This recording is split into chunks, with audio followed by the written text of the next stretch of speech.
Peace, family. Y'all know who it is. This is Dr. Bakari K. Lumumba, progenitor of LumumbaSpeaks.com, a Black empowerment initiative where we believe we could gain a competitive advantage while always betting on Black. Back once again in conjunction with Bequaline Network, the Pan-African social media extraordinaire, and of course the home of African-centered news and information. If you're watching, make sure you hit the subscribe and the like button. Thumbs up, thumbs up, thumbs up. And make sure you hit the of course, notification bell as well. We have a great show online intact for today titled Addressing the Current State of Pan-Africanism. Are we headed for chaos or community? One of the reasons I came up with this show, there was a sister actually on Facebook who discussed some of the hypocrisy of the conscious community. That actually, led me to say, I think we should do a show on the subject matter. So we invited her to come on. Hopefully she does. But I think this is an issue of concern in terms of where do we go from here. Of course, the play, this is a borrowed, of course, Dr. King, the title from Dr. King's last book, of course, Where Do We Go From Here, Community or Chaos, where he discusses his views and how they diverge from, of course, the Black Power movement, but also his concerns in terms of America engaging in the war in Vietnam, the war in Southeast Asia, rather than, of course, declaring a war on poverty. He kind of lines out his issues from a financial standpoint. So we talk about Dr. King advocating for human rights, being a human rights activist, and of course we know what happened next. Unfortunately, he was taken from us, of course, before his time at the tender age of 39. So just want to let people know that that's where, of course, the theme, the title, and of course the idea for the show came from. Of course, I saw a post online, but also some of the issues are germane to what's going on today, right? The contemporary political state, not only here in the United States, but globally, right? And so we would get into that. But once again, family, the link is in the description. The link is also, will momentarily be in the chat. So we definitely want people to tap in and be part of the conversation. And if you're watching on Twitter, you could come on over to YouTube as well if you want to be part of the conversation. And you can also comment as well if you're watching on Twitter. So, but a couple of issues. As I said it before, there was a sister on Facebook, and I invited her to come on to the show, and even some individuals who commented on her post regarding one of the issues we find in the community, conscious community, is a lack of accountability, right? This is something that I've been aware of in terms of individuals aren't actually, I would say, standing on their square. Some people say standing on business or standing on consciousness, standing on, of course, what it means to be someone who is unapologetically African, and of course, we associate that with someone who is living a life in connection with the highest moral standards possible. And then not to say that African people are morally superior to anyone else, but we should identify who we are in our own culture in a positive light. I think another issue is we see a lot of individuals promoting consciousness as a way to advocating for Black consciousness, what we like to call the Black radical tradition of audacious self-assertion, as a way of promoting their own personal brands, right? When there aren't any real solutions to issues. I know I was having a conversation with Brother Bequaline, who may be able to tap in, be part of this conversation. He shared with me how he noticed how a number of significant individuals in the Black conscious movement, or even in the Pan-Africanist movement, when they're discussing issues, it's typically surface level in nature. And so Brother Bequaline, of course, is an intellectually curious brother, and we appreciate, of course, being able to always do these dual streams of platforms with him. But one of the things he discussed was when he actually started reading some scholarly and peer-reviewed literature, he found that many of the individuals who were at the forefront of the Black conscious movement, even Pan-Africanism, the claims they were making were surface level at best, right? There wasn't a deep introspective analysis of the issues, and of course, then being able to come up with incisive solutions that were realistic for our brothers and sisters, right? So we see that's always been an issue. Individuals like to, bloviate, talk about it, and actually solve problems. I even discussed in my master's thesis that one of the problems I can find in terms of Pan-Africanism is the inclination, the practice of intellectualizing problems rather than actually solving them. So that's not something that we want to do on today's live. As many of you are aware, what we always seek to do is have conversations that are intellectually centered, but also constructive, to where we can walk away with solutions to the issues that African people are facing, irrespective of where we are in the world. So many of you will be aware of the live we did on the issue in South Africa in terms of pulling the aid. Many people felt that that was a hoax, and South Africa doesn't need the aid. Many of you may be aware of Brother Donald Samir stating, well, citing a sister who wrote the book Dead Aid, right? And why Africa doesn't need aid. And he said this would be a positive. But I said, I actually read the sister's book, and I read it twice, not once, twice in what she argues is, of course, for there to be a stair-step method in terms of reducing aid to Africa. But one of the issues is she never addresses issues of neocolonialism. She never addresses issues of Western nations and fomenting civil unrest to disrupt African economies, right? And so she kind of is operating in an echo chamber.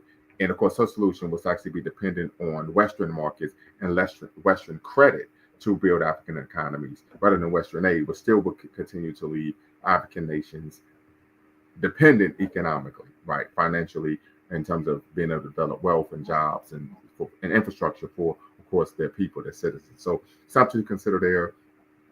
But also, we said the reality situation, there are boots on the ground, people on the ground who are unable to actually, receive the medical aid and supplies and medicine and care that they need. So one of the things we was able to come up with during that conversation was, if you were an elected official in South Africa, was reaching out to some neighboring African nations to see if you would be able to secure the medical supplies needed for your citizens, but also reaching out to other nations, not only on the continent, but even, of course, in Asia and even South America as well. So those were some of the conversations we had in terms of actual solutions to some of the issues that our brothers and sisters were facing, of course, in South Africa. So just want to make you all aware of that. Also, when we talk about where are we headed, chaos of community, we see there's some internal issues in terms of the African community.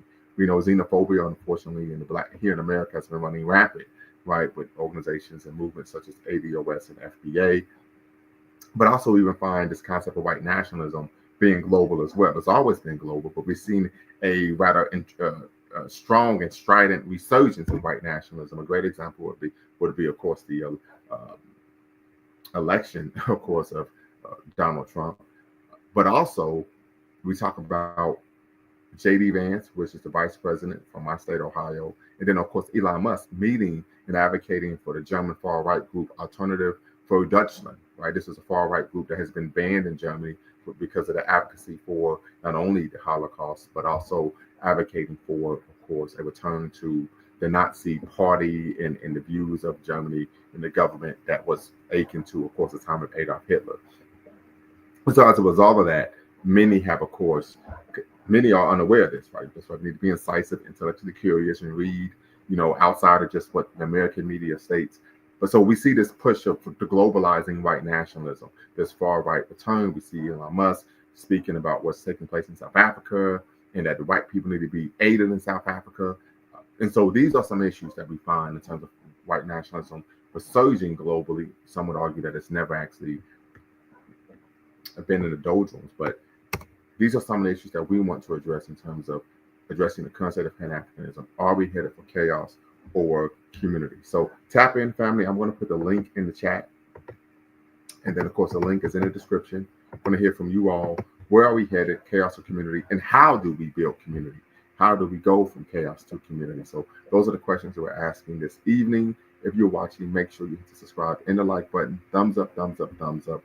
Make sure you hit the notification bell as well. You're watching LaMumbaSpeaks.com, a Black Empowerment initiative where we believe we could gain a competitive advantage by always betting on Black. In conjunction, once again, family, with Beacon Network, the Pan-African social media extraordinaire, and the home, keyword, the home of African-centered news and information. So, once again, family, we're talking about addressing the current state of Pan-Africanism, but that is open to, of course, the conscious community as well. Black consciousness, Black radicalism. Are we headed for chaos or community? Tap in, be part of the conversation. Would love to hear what you all have to say about this important contemporary issue, of course, in the life of African people globally. So once again, family, tap in. The link is in the description. The link is in the chat. And if you want to cam up, and we encourage you to do so, and we definitely need sisters to tap in and be part of the conversation as well. Sisters in the struggle are always important. Defender Logic states he can only tap in via chat at the moment. No problem, brother. Yeah, so please, be a keyboard warrior this evening. All right, be a keyboard warrior this evening. No problem there. And of course, family, as you know, if you want to tap in and be part of the conversation, you do not have to cam up. You do not have to cam up, and you can use a pseudonym. We actually advocate that you use a pseudonym, as we know. Oftentimes, particularly if you're here in the Western world, advocating for views that, of course, center African people, center Black people, be seen as problematic. And so we definitely don't want to put people in harm's way in terms of their employment, their livelihood. So once again, you do not have to cam up, and you can use a pseudonym to protect your identity during, of course, this conversation. So definitely looking forward from hearing from you all. Look forward to hearing from Defender of Logic in the chat. As he states, he's going to be a keyboard warrior this evening. As you all know, you're watching, of course, LamubaSpeaks.com, a Black Empowerment Initiative where we believe we could gain a competitive advantage by always betting on Black, in conjunction with B. Colon Network, the Pan-African social media extraordinaire, in the home of African-centered news and information. Tap in, be part of the conversation. We're discussing, are we headed for chaos, or community? That is the question. Are we headed for chaos or community, family? Tap in, be part of the conversation. Let us know what you think. Are we headed for chaos or community? I want to hear from you all. Are we headed for chaos or community? Tap in, be part of the conversation. You do not, keyword, you do not need to cam up and be part of the convo when you can use a pseudonym to protect your identity. So I think we have a comment from Defender of Logic. So let me see what you have to say here, brother. Let's see here. Okay, give me 1 second. Okay.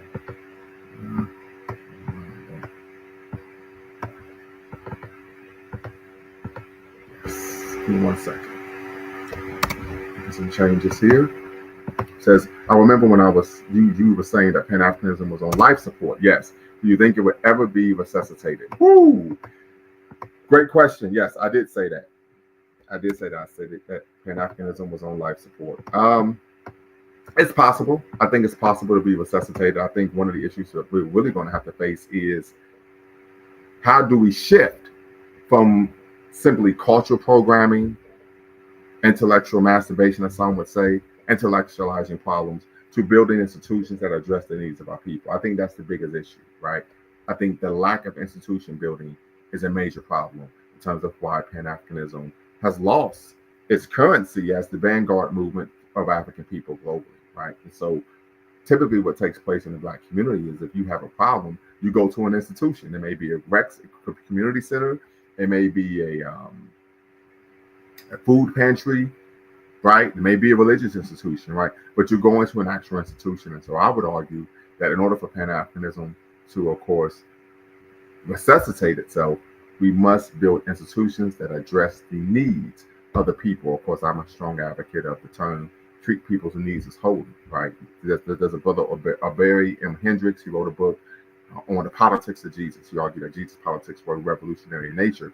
And he argued that Jesus' goal, his politics, were focused on treating people's needs as holy. And I would argue that as Pan-Africanists, we had to treat our people's needs as holy as well. And the best way to do that is by building an institution that addresses the issues that our people face on a diurnal basis. So appreciate the question, brother Defender of Logic. I'm making the presumption that you are a brother. If you are a sister, I do apologize. But once again, family, you'll tap in. We're discussing, are we headed for chaos or community? So we're addressing the current state of Pan-Africanism, but also the current state of course, the conscious community and Black radical tradition of audacious self-assertion. So tap in, be part of the convo. So the question I have for you, brother Defender of Logic, is, do you think Pan-Africanism would ever be resuscitated? And what are your thoughts on individuals in the Black community who are adverse to Pan-Africanism, who tend to show that they have an anathema for Pan-Africanism? That is the question I would have for you. I hope that you can tap in and be part of the convo, particularly in the chat. I know you're going to be a keyboard warrior this evening, and so we definitely appreciate that. But we definitely want some brothers and sisters to tap in and be part of the conversation on the live. Once again, you do not have to cam up. Keyword, you do not have to cam up to be part of the conversation, and you can use a pseudonym.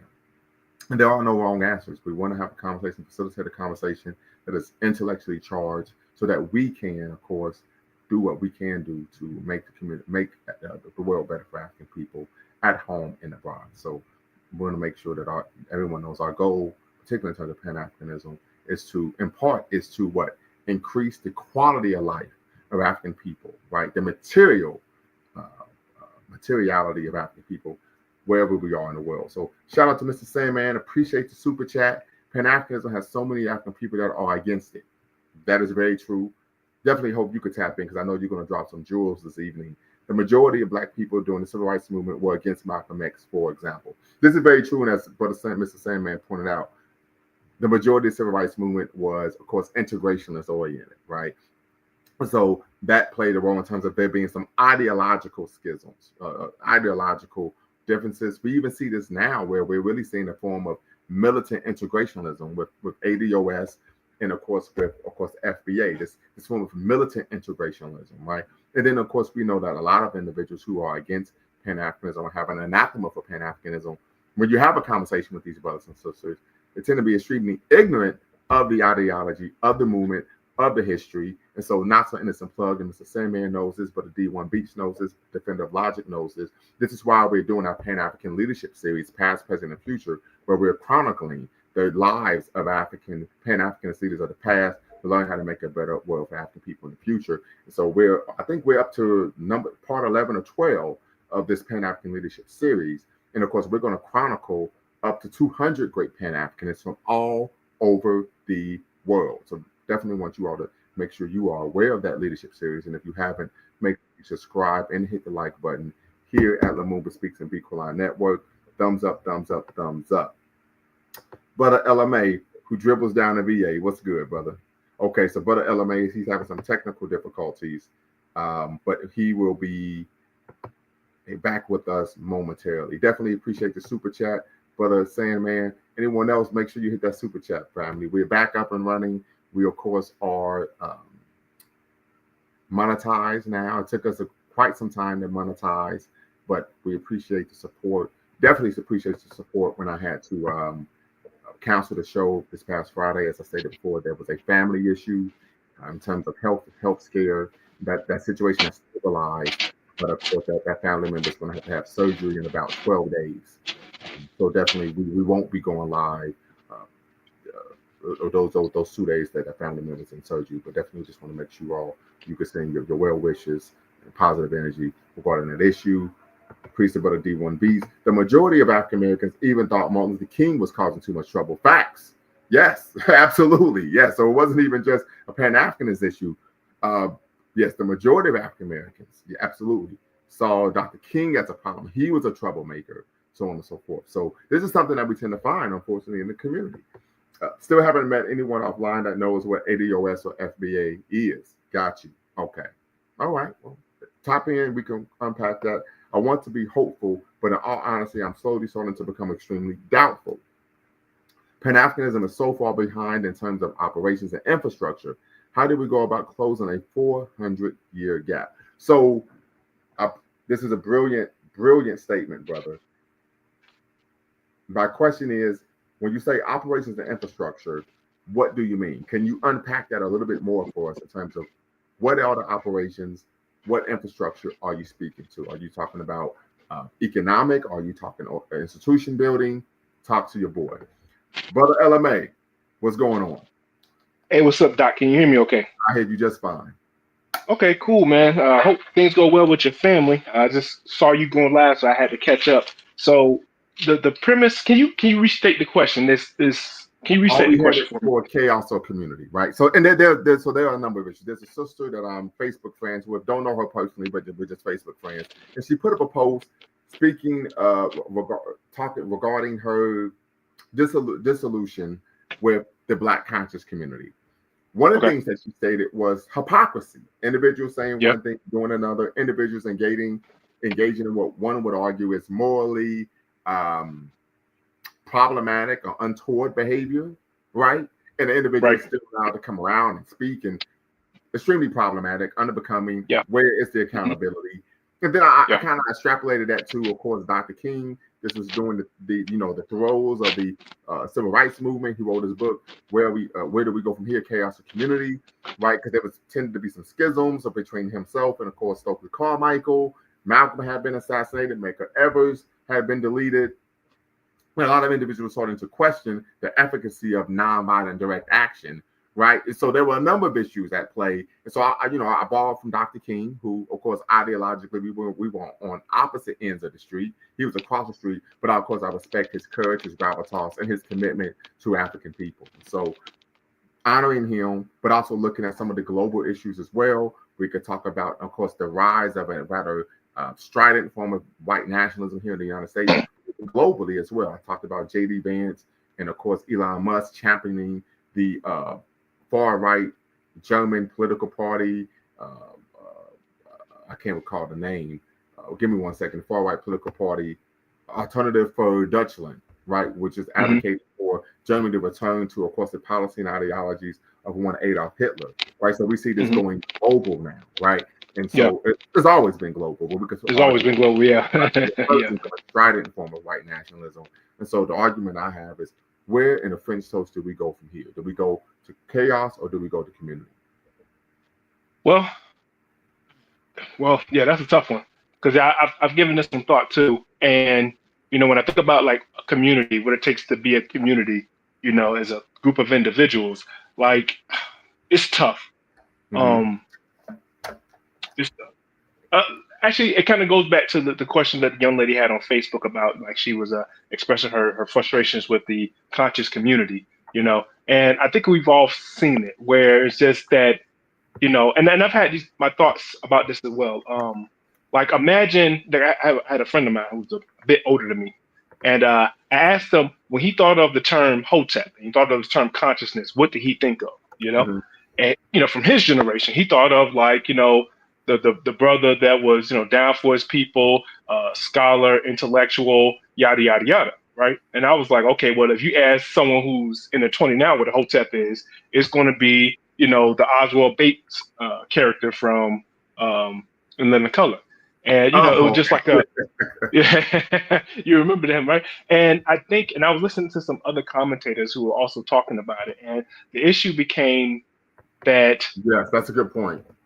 right, we had a lot of, like, the scholars, to be scholarly, and I'm, a true scholar, a true intellectual takes years of work, years of study, years of just going through the, intellectual rigor and ringer of academia, reading books on top of books, getting into debates, but now with the social media era, you have people. I don't want to say names on your program, but people who just yesterday. You can go ahead. You can go ahead. You can say that. Yeah. What's that? Well, I was put it away. You got cats who were just beating their wives a week ago, now online talking about how they're Pan-African this, Pan-African that. Don't take it. You know what I'm saying? So it feels like there's a and black people, we have an appetite for it. So it's almost like this kind of like this weird commodification of black-centered, Afro-centric, Pan-African-centric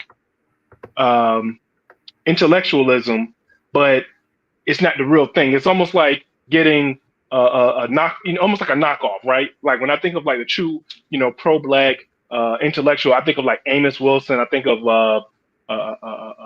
John Henrik Clark. Like, those are like the, and they're contemporaries. I don't know all the names, but they're contemporaries, right? They're certified. They've gone through the, what I'm saying? They've put in the work, and they have the accumulated knowledge to prove it, right? Right. And then you have people who, who are on my level, and I'm not saying I'm the same, but on my level, who, may not have the time to, because not everyone can go to school for that many years, not too many people have an interest for it. So, like, a brief aside, the way it's supposed to be, you have a handful of people who go into academia, do the study, and then they come out and they make it bite-sized. So people like me, like I said, I did engineering, right? I don't got time to read, everything that, Amos Wilson did. I don't have time to read everything. I don't have time to read all this stuff. I need, folks like you to synthesize it, give it to me in a podcast so I can listen to it on my way to work. Okay, boom, I got the idea, and I just, and I can go on about my day. I have the ideas, I got the idea. Now I can move on with my life. It's almost, even for like myself, you think about mathematics, right? Like, if you think about like just a Pythagorean theorem, right? It took them cats, years to develop it, right? But it only took them, hundreds of years ago, in Greece and Egypt, Kemet, it took them, could have took them years to come up with it. But, when now 1,000 years later, now I'm learning it in a weekend. You know what I'm saying? So that's how this is supposed to go. But you have some people on my level who will take that information. Now they think that because they listen to it so much and they can regurgitate it, now they think that they are the true scholars, the true intellectuals. And then they can get online, start their podcast, and just start, repeating, parroting what they think they understood, get money because, like I said, they may have a little bit more charisma. And that's like a big thing too. Like I said, maybe a lot of scholars don't have the charisma to get in front of a microphone, get in front of a camera. And that could be, easily weaponized against the community because, like I said, if you get someone who looks good, who sounds good, and they're saying something that's, that's partially true, you can't, as a layman, you're not gonna be able to tell the difference, Right. That is so very true. Very so true. like I said, if I could interject, and I like what you said, you're really speaking to neophytes, someone who gets a little bit of information, then they go out and now they think, they know more than everyone else. And you talked about the years of schooling and reading, the hundreds of books, so on and so forth. I was going to tell you, brother, stop it. You're giving me PTSD, right? Because I'll never have to do. I never have to do that again. But you're gonna be writing the books this time. I'm sorry. You're gonna be writing the books this time instead of reading them. Maybe one or two. The cat would be two. Trust me. But I think you're onto something here, right? And for example, I really think you're onto something. So I remember I was looking at joining an organization. It's titled Black Man Something. A Black Man Bill. Okay, you said it, not me. Oh, my bad. I'm sorry. So I went to the orientation meeting. It was online. And one of the things the brother stated that they stated that the organization was opposed to patriarchy, and that patriarchy was Eurocentric. And so I said, well, you could be opposed to patriarchy, right? But patriarchy isn't Eurocentric. African societies have been patriarchal. I said Japanese societies are patriarchal. Asian Oriental societies are Asian. I said for patriarchal. So I said you're making claims that, of course, are opposed to facts and all that are ahistorical. There was a brother in the orientation who said, well, yeah, Brother Lumumba's right. I have a PhD in Ethiopian history, and Ethiopian societies have always been patriarchal, right? And so what tends to happen is what? Once again, someone's eloquent, they're loquacious, they're charismatic, they can get up in front of people and make claims that are opposed to the facts.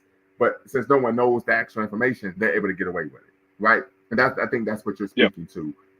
And that causes a lot of problems in terms of the legitimacy of the movement. If this person is supposed to be someone who is part of this organization or movement, why are they disseminating information that isn't factual? A lot of people call it feel good history. Yeah, and to that point, I think that's like the, I ain't gonna say the lower end, but like there's a worse threat than somebody just, in my opinion, which may sound crazy, like someone just passing off, saying statements that aren't true or don't have the academic backing. But because you may have someone who has a what's what I'm looking for, have that type of charisma, and then they have the understanding, or like it's a surface level understanding, at least to be able to repeat what they've heard. These guys, this is like, fertile grounds for predators to come in, and now they have another vector in which to attack, the community, particularly the women of the community. You know what I'm saying? Because, certain people can come, I think that's something we've seen, to me, not only women, but women and children.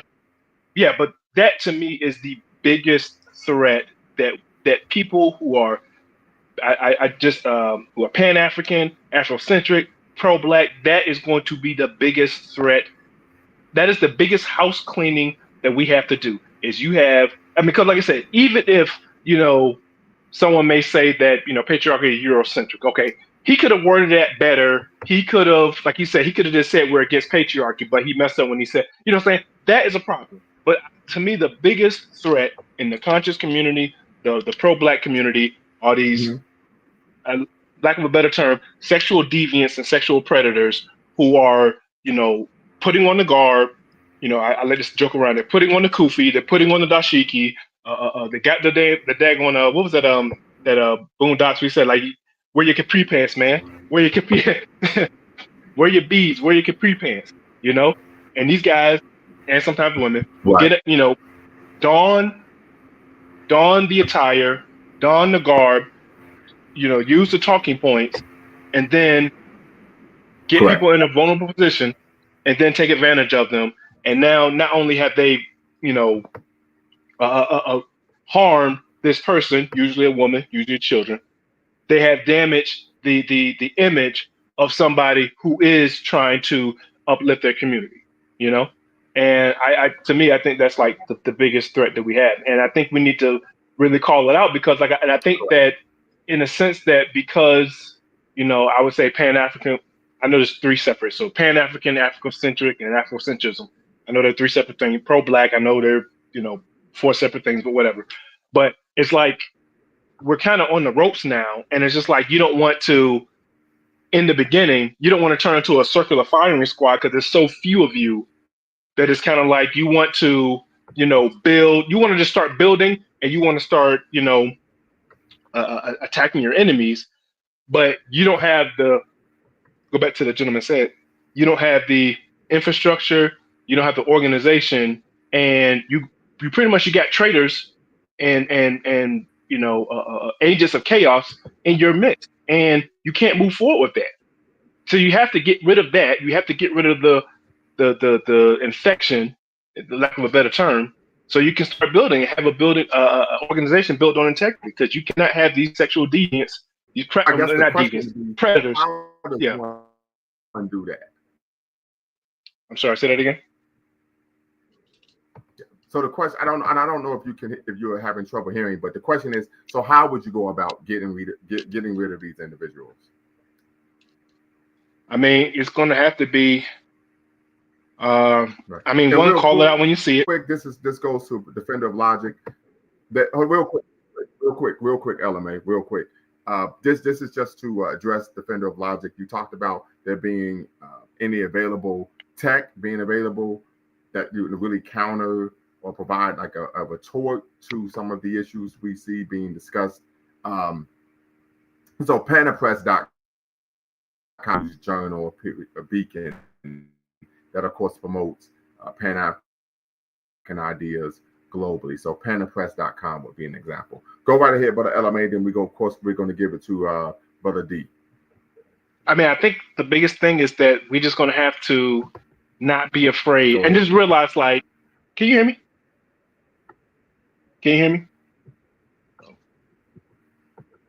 Yes. Okay. Yes. Yeah. I think the biggest thing we just need to do is just to go on a campaign and just call it out, and just we may have to do a circular firing squad, but we're going to have to people who are call themselves Pan-Africans and Pan-Africans Afrocentric centrism. You're going to have to turn the guns inward for a bit, and we're going to have to clear house. It just is what it is. I mean, you're going to have serious, not just debates, but I'm talking about like full on exposés, full on attack pieces. Because I mean, it's going to suck, but like, let's say, for instance, you got the sister who just been done dirty. I'm gonna say sister. I'm gonna say person. It could be a sister. Most likely, it'll be a sister, but it could have been a guy, man, child, whatever. You're okay. Put it this way. You a black woman. You got done dirty by Brother Polite, right? Now, that's an easy one, but like people are gonna have to, like, let's say if he was still around, like people would have to have turned their guns on him, turn their, well, I don't want to use your word guns, but turn their That's not use that type of language. You gonna give me banned, brother. My bad. Turn their rhetoric, rhetorical, yeah, you know what I mean. Turn their rhetoric towards them, because we got to clear them out. That's just, I mean, it just is what it is, because you're not going to be able to, you're not going to have legitimacy. Because like one, because like for us, for men, we generally don't have. I mean, we have to deal with these little fly balls, but not in the same way that women do, not in the same capacity and intimacy that the women do. So we're just gonna have to call them out, get them up out of here, and let them know that, hey, you are not. And these aren't all my like original ideas. I've from some of my original ideas, and then some of the ideas that I've heard around. Just people also said. So I don't want to be like it's just me, but like yeah, it's just gonna have to be. We're gonna have to clean house and get these cats up out of here.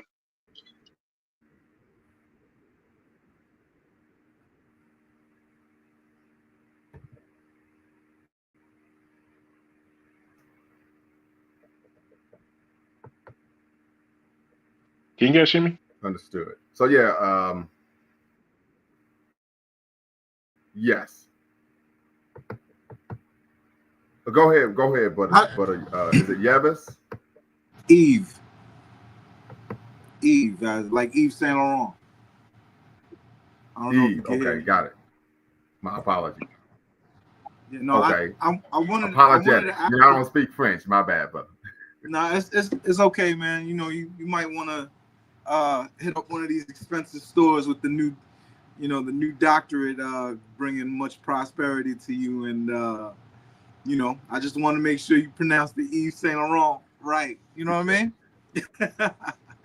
I wanted to ask the brother, like, how can you tell who these people are? I mean, you think Brother Polite is a example of Pan-Africans? I don't even know if he's a Pan-African. Oh, absolutely. I think that's a great yes. Absolutely. No, right. But yes, we may not know if he's a Pan-Africanist, but so let me say this. When we start off, I said we open this up to the Black conscious community as well. Right. And so I would look at one of the things in terms of his behavior. The fact that, and Brother Dwayne, he's the resident historian here at Lumumba Speaks and Beatline Network. He spoke about this on almost ad nauseum. But if you look at his behavior, someone who, of course, is really, of course, from all apparent sources, what we saw, he was someone who practiced, polyandry, something like that, right? Yeah. However, he tended to sexualize all the women he was with. You only saw them; they were dressed in a manner that was very sexual, right? And so you would say, if you're someone who's conscious, why are you sexualizing this woman? Why aren't you showing the world that you appreciate this woman for the totality of who they are? Yeah. Right. So that would be something where someone say, hey, what you're promoting isn't congruent with what you're doing isn't congruent with what you're promoting. No, it's something that's indicative. Go ahead. In the Black churches. You see it in the Black church as well. You see it in the yes. Some of these other cults that have happened. I don't want to call the Ansar-Ullah brothers, but remember, if you remember, Dr. Malachi Z. York took all those people down to Atlanta. You're breaking up on me. Yes. But he took all those people down to Georgia, yes. And it's absolute power. A lot of these guys who lead these cults, they're in all religions. They wear all different types of clothes, and it's nasty business all the way around. But absolute power corrupts. When people put their life and their spirituality in the hands of another person, that people tend to take advantage. I don't think it's Pan-Africans or Afrocentrics. Like I don't know if I would say that he was either one of those things from the small little bit that I know about him. But at the same time, I wouldn't paint everybody with that with such a wide brush.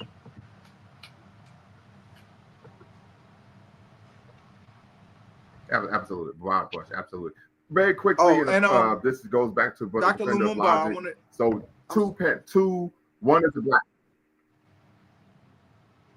No, I don't know. There's a lag, so yeah. So just real quick, the Chicago Defender is a Black nationalist newspaper. They've been since, of course. I'm sorry. I think there's a lag, Dr. Lumumba. Say that one more time. There's a lag. Okay, so is that on my end? It might be on my end. I think it is.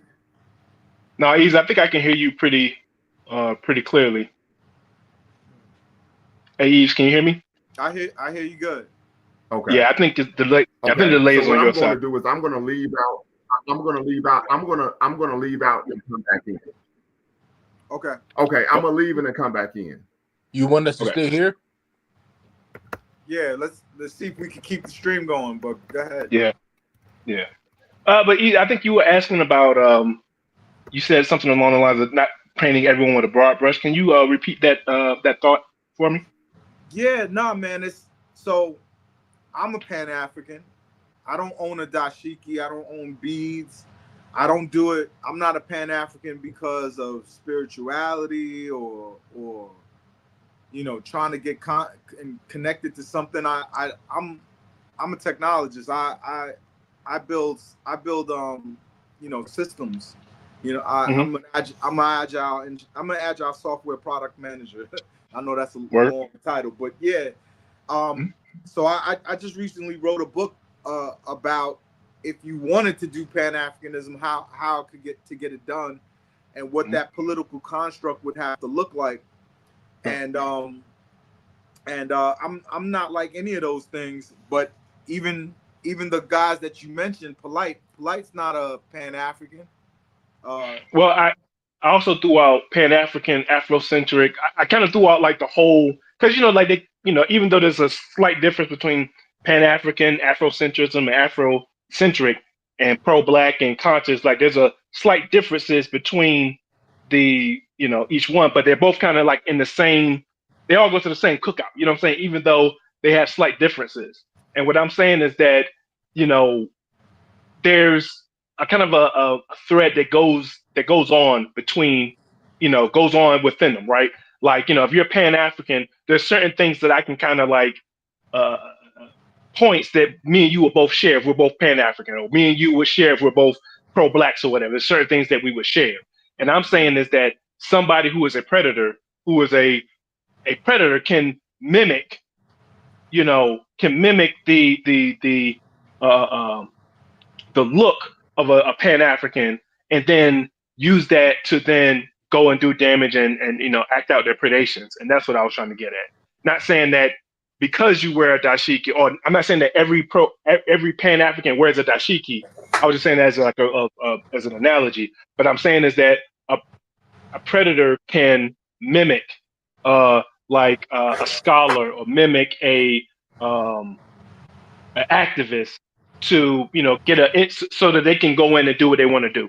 And that's what I was saying, that we as Pan-Africans or whatever, we need to call it out, and we need not just to call it out, but we need to attack it and make sure that it is understood that that type of behavior will not be accepted. And I think that would do two things. One, it keeps the trash out, and two, it would prove to onlookers that this is a place, that this can be a safe place, that if you come to, let's say, a Pan-African, Afrocentric, pro-black conscious event, that you're going to be safe, and that the people there, particularly the men there, are going to respect you and see you for who you are and value you as a human being, rather than I'm just trying to spit this conscious game to you so that I can do whatever I need to do with you. And I think that was the point that I was making. Not saying that everybody who's a conscious guy is a predator. I'm just saying that you have predators who will pretend to be conscious in order to get their prey. Yeah, no, I definitely see what you're saying. I think in the case of like guys like Polite, more specifically, it's the power that's gotten to their head. Like the truth is a powerful thing, and once someone opens the door and starts giving you information, and then eventually it starts to be elaborated on, and they start to play loose with facts. But when people, it's intoxicating when people get that information, and it lets dudes like that take advantage. I mistakenly thought you meant that you thought that Pan-Africans somehow were lecherous or something like that. But no, I appreciate the elaboration. I misunderstood. Yeah, that's what I was saying. Oh, sorry. Go ahead. I'm eating right now. Hold on. Yeah. Yeah. Mr. Sandman, if you wanted to go. Yeah. I didn't catch everything that you were saying about Brother Polite. I know that he had some legal issues when he was something about sexual assault or something to Oh that no, effect.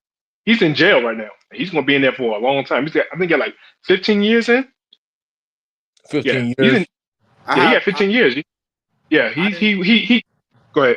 No, I was just gonna say, I didn't stay up with that, but it was bad. The case, the last time I saw it, the case was bad. That it's a woman he was dating's daughter. It's like Daughter. Yeah. It's ugly stuff. Yeah, he ended up taking. He was dealing with a woman, and then he took his. I think these are all like in the court case. He took her daughter up to a party. Dr. Lumumba, I think he had like a buzzing going on. Okay. Yeah.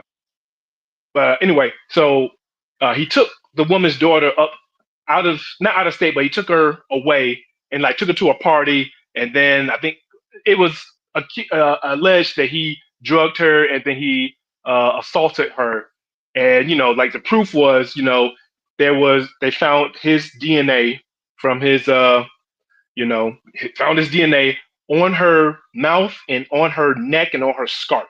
You know what I'm saying? So it was pretty clear what he had did to her, and that was enough to indict him, and he's going to be sitting in jail for like I think the next 15 years or something like that. So, I never but really I mean, understood Brother Polite's. He's in prison. He's in prison. Yeah. Seemed like he was just like a social media figure. I didn't understand what his objective was. Did you understand? I mean, like I said, he was trying to do the whole, fake pro, like I said, the Pan-African, not just the Pan, when I say Pan-African, but like the Pan-African conscious angle to, get his notoriety, and then once he gets his notoriety, then like I said, he's going to have people flocking to him looking for enlightenment, looking for community or whatever, and then he just, he took advantage of the situation. To be clear, he's not a Pan-African. To be clear, right? But to be that's fine. But wait, conscious type circle. Yeah, what image did he try to portray? What image did he throw on? He may not have been a Pan-African, but he put on the Pan-African clothes to do what he needed to do. You mean conscious? You mean like conscious. Afrocentric Black consciousness type? Because Pan-Africanism is a specific ideology. I said I don't know of a word to incorporate Pan-Africanism, Afrocentrism, Afrocentric, pro-Black, and conscious, and just the conscious community. I don't know what word. I think conscious community kind of enwraps all of them. I would say conscious community is the right word. So you would say conscious community. Yeah, you would say that.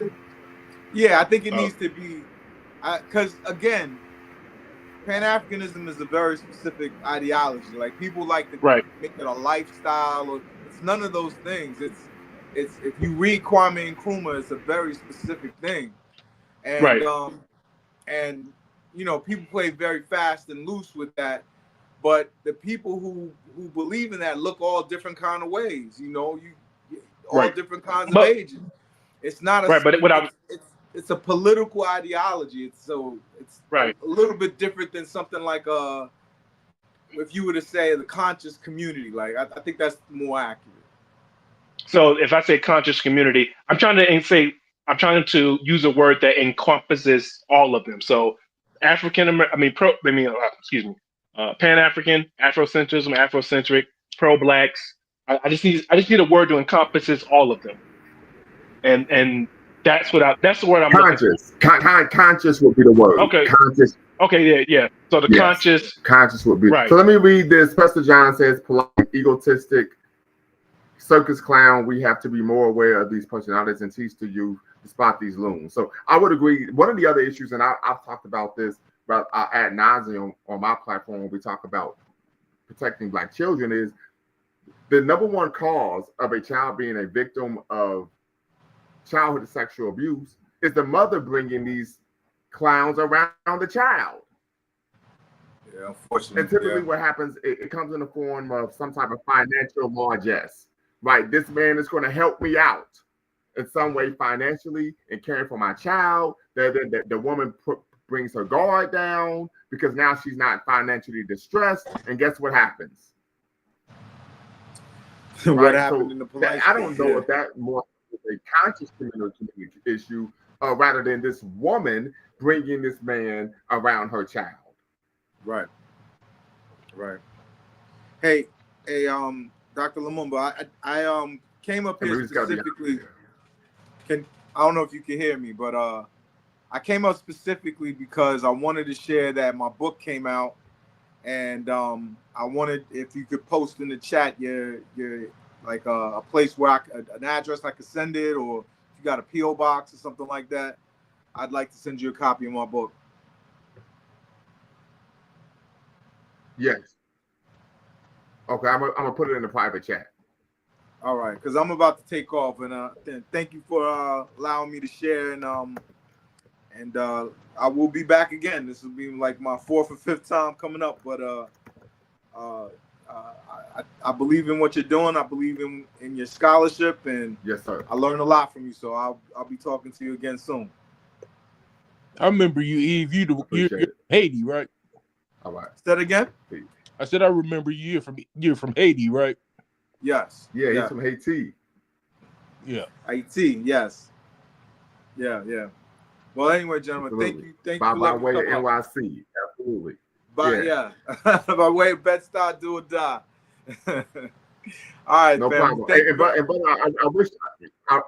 I wish you were here real quick, because we did a part of our Pan-African leadership series. We did a show on Santi Belair, who of course was the niece-in-law of Toussaint Louverture, right? Who was one of the female soldiers. You may be familiar with who she is.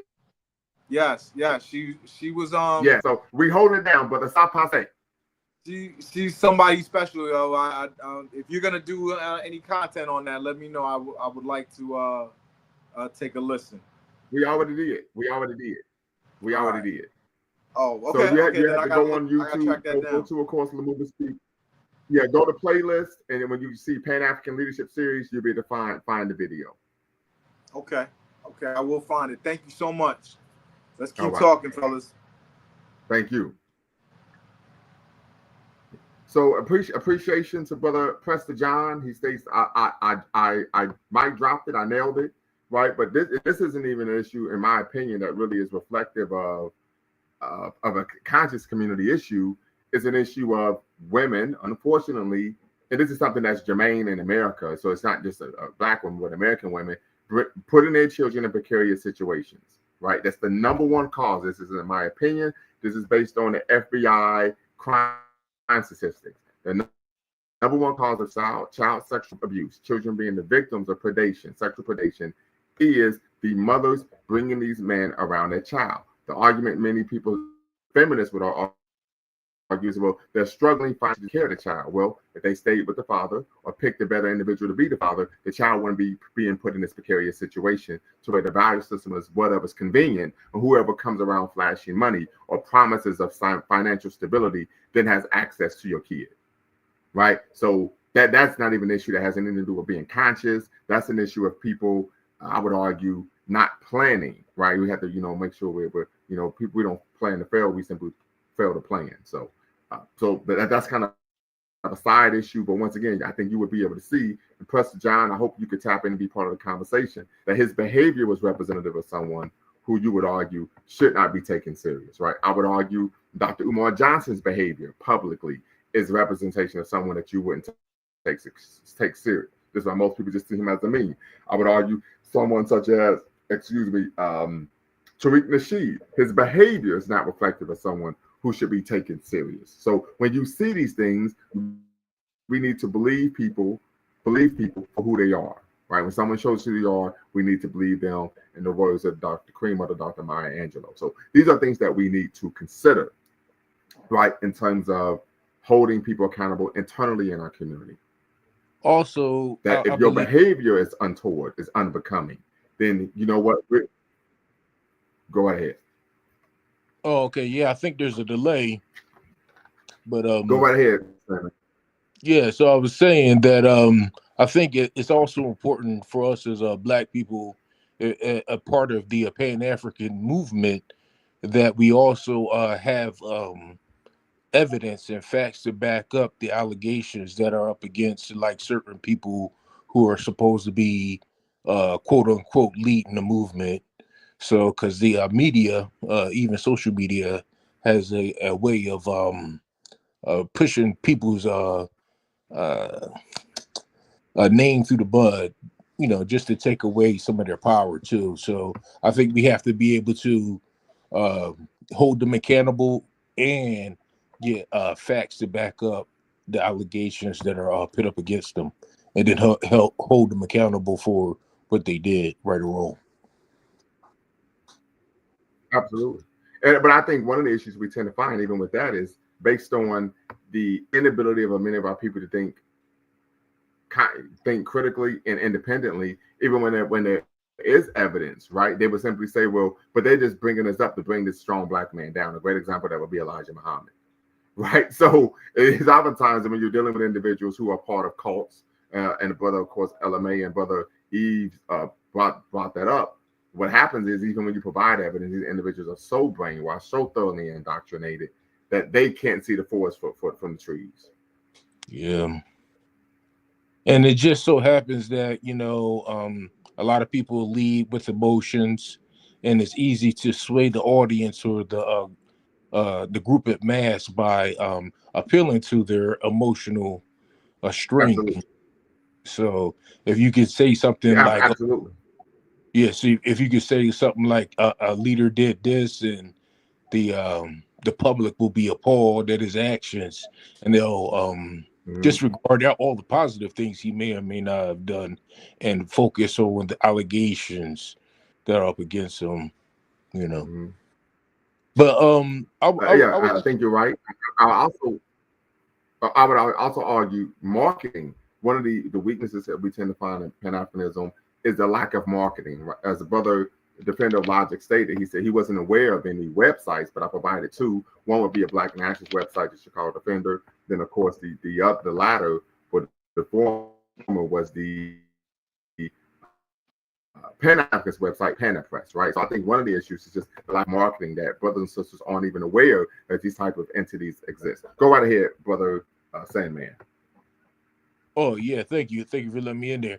Yeah, I just wanted to kind of get to the bottom of how this Pan-African movement kind of turned into chaos by maybe going through a little memory lane. So when would you say the Pan-African movement was at its peak, and when do you think it started to make a nosedive?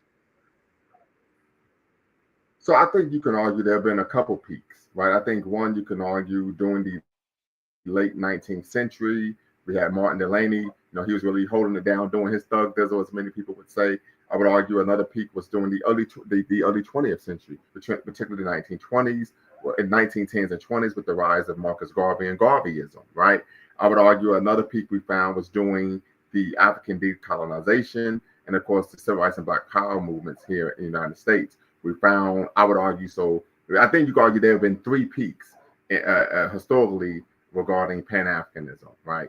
The late 19th, the mid to late 19th century, the early 20th century, then of course the 1960s, 1970s. Okay, and do you know what?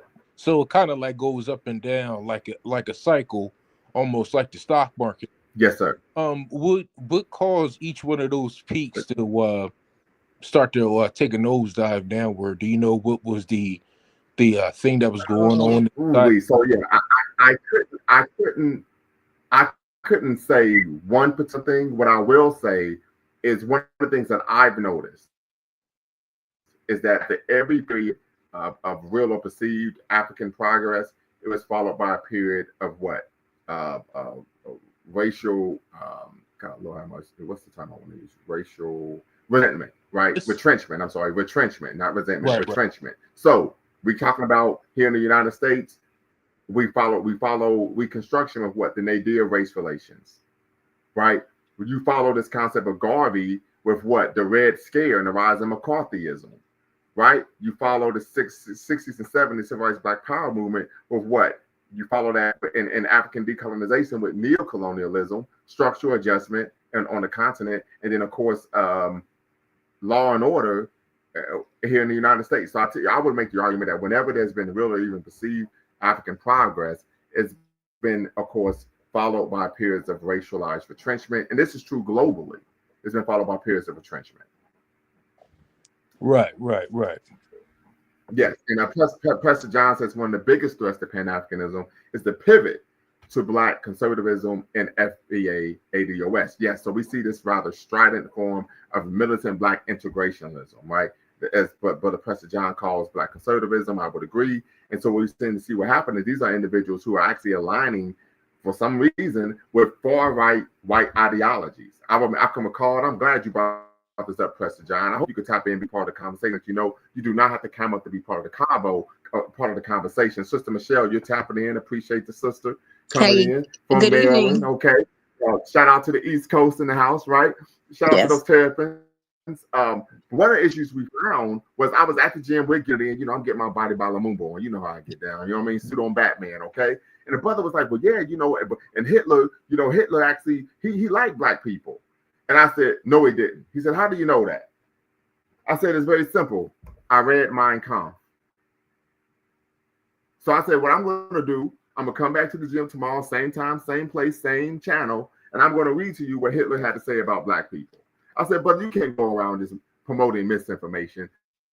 So I would argue the same thing is prevalent today, where we have a lot of individuals who have to make that pivot to Black conservative thought, to the FBA, ADOS, aligning themselves with far-right ideologies, thinking that somehow, because they have an anathema for maybe immigrants or LGBTQ, that they would align themselves with Black people. But that's not the case. Not only have I read Mein Kampf, which of course is my struggle, I've also read the Rise and Fall of the Third Reich. Right. So yeah, it's just once again it goes to what Brother LMA's talked about. This they read a little bit, they get a little bit of information because of social media. They're neophytes, they're novices, and then they go out and then they're trying to proselytize to the masses as if there's someone who actually is scholarly and well informed. Yeah. When did this so-called go right ahead, sister? Okay. No, I'm sorry, Mr. Sandman. Mr. Sandman, Hello, your question. Mr. Sandman. Hello, Mr. MLA. How are you guys doing this evening? We're doing fine. Michelle? I know. I know I'm a little late to the forum, but this is my issue with Pan-Africanism, or my concern with Pan-Africanism, is that it hasn't really kept up with the times in terms of, re-engaging the youth, continuation, especially as the mother continent is facing a lot of socioeconomic challenges that it has never faced before. So you see a lot of African youths, Black youths on the continent trying to leave, youths in the Caribbean, they're just trying to leave. Nobody, where is the pride in our identity? Where in terms of sustaining socioeconomic balance in our community so we can sustain ourselves? We've lost that. We've totally want the Eurocentric way of life, nuclear family. So all that contributes to people wanting to separate from Pan-Africanism or putting Pan-Africanism behind, because you have a lot of Black leaders who claim Pan-Africanism, but they act differently. And then, we also have to see, the rise of our family systems being strangulated economically, and underlying differences within our family system. I mean, we could go on and on and on. That's not the point. Family systems being strangulated economically, and underlying differences within our family system. So let me ask you a question. You said re-engaging the youth. What would that look like?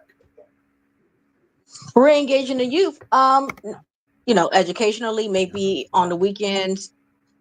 Like, we have a lot of Black churches here. We have a lot of Black institutions here that are in major cities. Why can't we have some type of national program?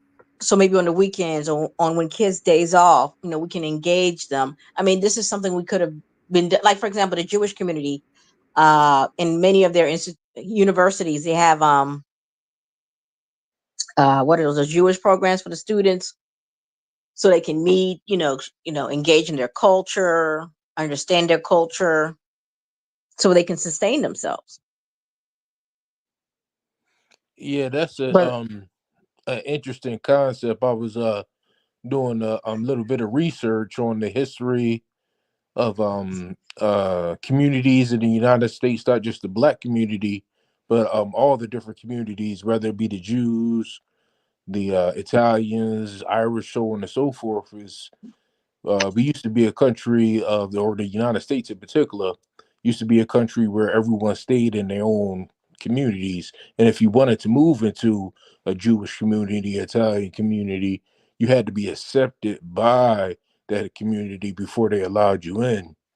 But then Mhm. it it it turned into like a classist thing, whereas though people didn't stay in this Mm. community, they wanted to move up. So if they gained a good education and they started to make more money, then they didn't want to stay in the same Black community. They wanted to move over to the suburbs, and then if they could get $1 million home, they wanted to move out into the sticks somewhere. So it's hard to have that unification, as a community, and push pan-Africanism when everyone's, chasing the bag as opposed to working together as a unit. Exactly. And, Good. Thank you and for saying that. hey, someone has an echo. Hey, and Michelle, you bring up a really good point about a lot of Pan Africans not being, or at least Pan Africans, the thought not being able to keep up with the times. And I was thinking about that in terms of, there's like one channel I like, Dr. Gerald Horn, and it was, I don't want to like begrudge the guy, but he's an elder. He's absolutely an elder, absolute legend, a wealth of knowledge. But it was so funny because I like the fact that he's on YouTube or whatever, but like, there's a couple of like he works with a radio station out in California. And maybe because I'm just kind of like, 'cause I don't listen to the radio, like they were doing like a pledge drive, and they were talking about they needed money for their radio or their antenna to repair their antenna. I'm like, the hell I care about an antenna, radio for? I don't listen to the radio. I listen to, YouTube or whatever. And it's so funny, like like obviously the podcast game is like on fire now.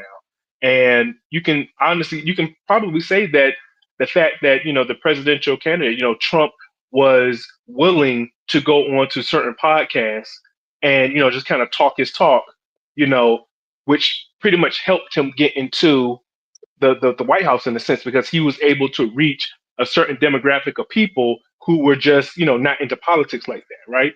And I think that there's something to be said about it. And going back to what Dr. Lumumba was saying about marketing, there's a charisma thing to it, and it's like obviously you know there's a surface level attraction to something. Like let's say, okay, let's go to the red pill, right? Like the red pill, like it wasn't so much the ideology as it was. Okay, I'll say it was both. It was the ideology and it was the personalities spewing the red pill Absolutely. that really drove it, right? Because if you would have had someone who was like, fat and sloppy and kind of a lame, it would have never picked up smoke. It would have just been like, okay, you're a lame, you're a loser. That's why you're mad. But when you have like relatively, when you have that aesthetic, saying these things, and then that person's also entertaining and he's also funny, then that will carry a message way further than just the what's what I'm looking for than the message itself. I mean, than the content of the message. The charisma of the messenger will take it far.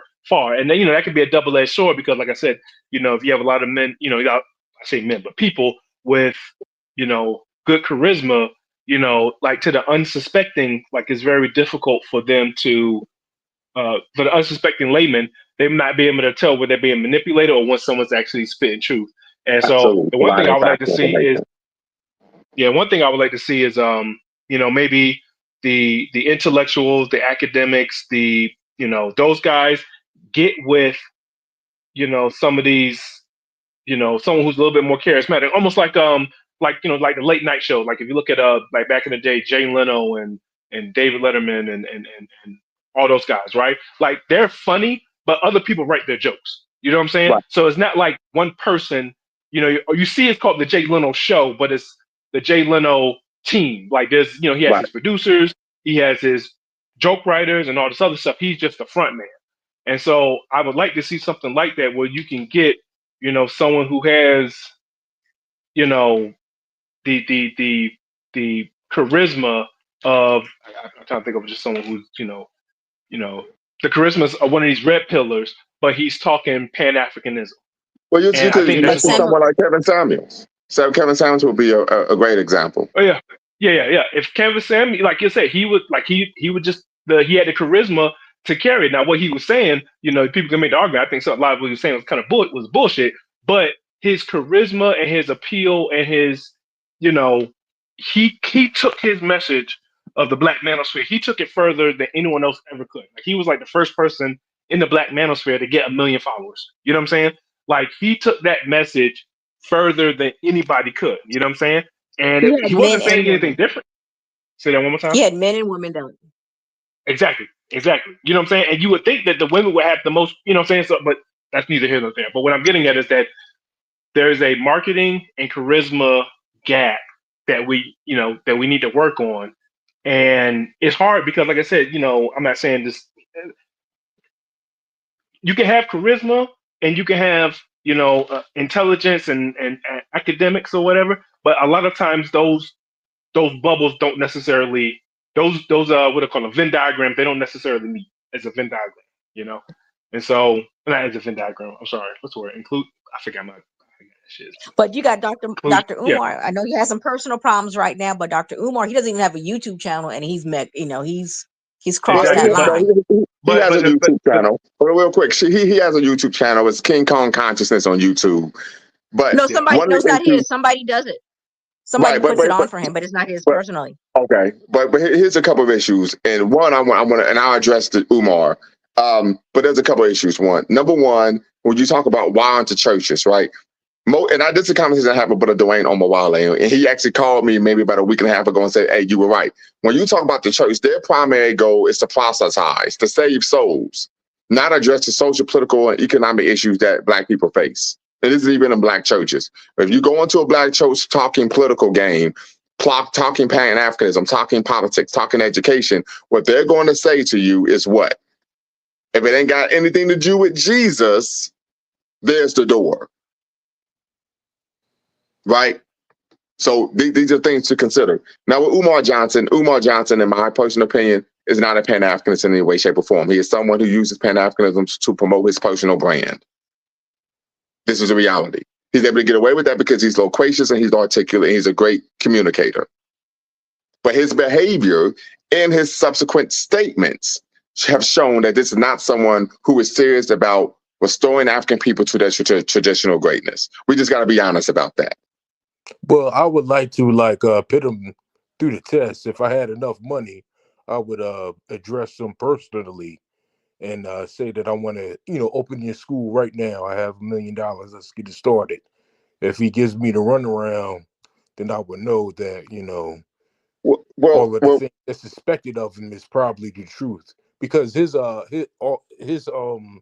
excuse all of these years has been he's not getting funded by Black people, or the wealthy Black don't fund it because they don't want to be associated with a Pan-African movement. But if we could get solid, definitive evidence that is all a grift, then I would love to be that person to expose him. But as of right now, I think it's speculation.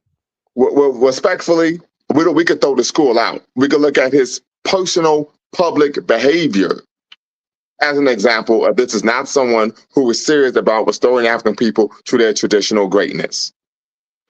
Well, what about the idea of the school? Do you think the school itself will be something positive if he was legitimate and sincere about it? No, and I'm gonna tell you why. He's running it.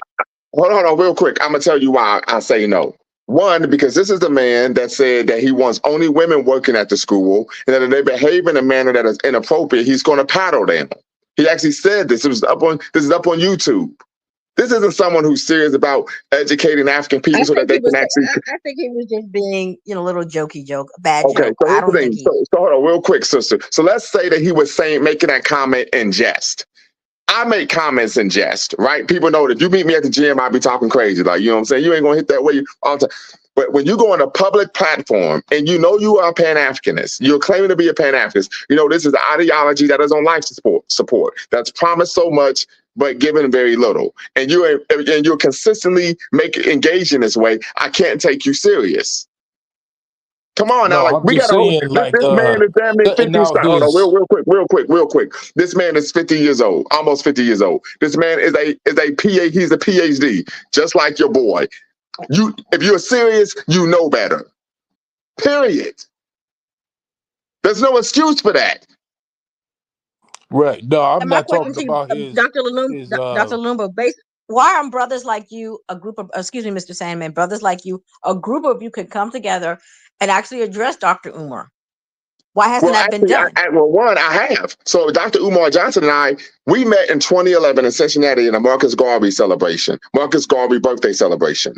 And since then, we exchanged numbers, we've talked on the phone, we conversed, we text the whole nine, right? And then when I started to address his behavior, he cut me off and blocked me. And I emailed him, I texted him, sent him messages on social media, no response now. Okay, then. Okay. Then my You see what question I'm to you, saying? So there's enough of black men. Real quick. Sure. When we talk about traditional African culture and traditional African societies, everybody is held accountable for their actions and behavior. Everyone. Yes.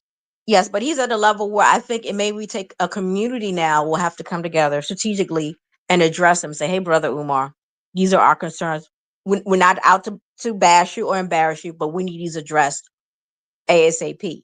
Well, so here's Because this is what everybody's making a joke out of him. People are trying to make jokes out of him. People are trying to slander him. So this is what real quick. I'm gonna answer the question. This is what I'm gonna say. One, when you're holding someone accountable, you don't need to say, "Hey, we're not trying to bash you," or da da da da da. You let the person know your behavior is unbecoming and is wrong, and it has to cease and desist immediately. Period. There is no conversation. Either you're gonna stop doing this, or you're now a social leper. It's that simple. That's what accountability looks like. okay, well, right now he's a social media giant now. I mean, all over And TikTok. so Now his how do daughter you, put him another level. and this is how you engage in making someone a social leper. The community decides to no longer view the person's content, and that makes them irrelevant. This is not difficult at all. If you all found out that I was out here beating on black women, beating on black children, that I was a drunk, I was a miscreant, I'm robbing banks at night, you may not be able to meet me physically to say, hey, Bakari, what you're doing is wrong. But guess what you could do? You can advocate that nobody watch my channel. And when my views go down to zero, guess what happens? Eventually, I'm going to realize that I'm irrelevant and I'm going to stop posting. Well, the thing is, right, you are aware of what he has claimed that his school is about. Now, say if we were to pick a different individual, someone with more classy of a disposition who meets our so-called level of ethics, do you think the school would be something positive? Yes, but here's the thing. There are already schools like that. Especially in Philadelphia, they have a number of African-centered, Pan-African, and independent black schools. I could think the Lotus Academy for one, which is dynamic and was featured in the documentary film 500 Years Later. Okay, well, that's wonderful. I wasn't Yeah, aware so of that. they have a number of African-centered schools in Philadelphia that are Yeah, I wasn't independent. even aware of that. Yeah, that's a something number of them. That's something that should be marketed a lot more than. Yeah. So once again, it goes back to the marketing. But nah, man, listen, that's a grift. Stop it. It's been going on for 15, 16 years. 15, 16 years. He says one thing and it is something else. He said that they had done auto repairs in the school. That he posted a video about 3 weeks ago showing that the school on the interior was still in disarray. Like, stop it. When are we gonna hold people accountable and not keep giving them a pass just because they look like us? Yeah, I will give. I mean, it really is shame on us. Can you guys hear me? Yes, we hear you. Okay, yeah. I was going to say, I think even with Umar, I would give him the benefit of the doubt. I think that he, in his hubris, he did not realize what it took to run a school. And he just opened his big mouth thinking that A school will be just as easy as opening up an after school program. I understand that. So we can X out the school. We can X out the school. We focus on the behavior. And we can focus on the behavior, the public behavior. You know the camera's running and you're acting like a goddamn buffoon. You know the camera's running and you're making claims that you know people are going to push back and say, hey, this is problematic. You know the camera's running and you're on Roland Martin's show and you say, well, I'm celibate, but you're actually sleeping with a sister who's a exotic dancer. Stop the cap. You can take the school out of it. When did he say he was celibate? The problem is, though, is this was on Roland Martin's show. He was on the show. They was having a conversation, and he said, "Well, I'm celibate right now, and I don't have a problem with a brother having sexual liaisons with women who are entertainers." He was celibate in the moment. Maybe things change. This is the problem. We make excuses for bullshit. That's the problem. Here's the thing. Hold on. That's like me saying, well, I don't interracially date. And then you find me out somewhere with some Chinese woman and say, well, I wasn't interracially dating in the moment. Stop the cap. This is why accountability is so hard in our community. Because we keep coming up with, excuse my French, sister, bullshit excuses for a flat out lie. This is the fucking problem. The problem is, though, Dr. Umar is a man, and we have to come to the realization that he's not perfect, right? It has nothing to do with that. There's the expectation of someone who positions themselves as a public intellectual who is working in the best interest of the African and African American community, that you practice what you preach. No one needs to be perfect. No one needs to be holier than thou. But if you say one thing and do another, that is hypocrisy. Like, for instance, take Donald Trump, for instance. He's probably we're not going to use Trump as an example. We're keeping this germane to our community. Well, the thing is, if we want to build something, and the so-called leaders who might be a part of that movement, if we just cut them off, even if they're qualified for the position, just because we don't like their behavior, we're not going to be able to build anything. Well, one, I would argue he's not qualified for immunity because he's built nothing. The second issue is when you have someone in the position of leadership who is engaging in untoward behavior, it sets a poor example for those who are following.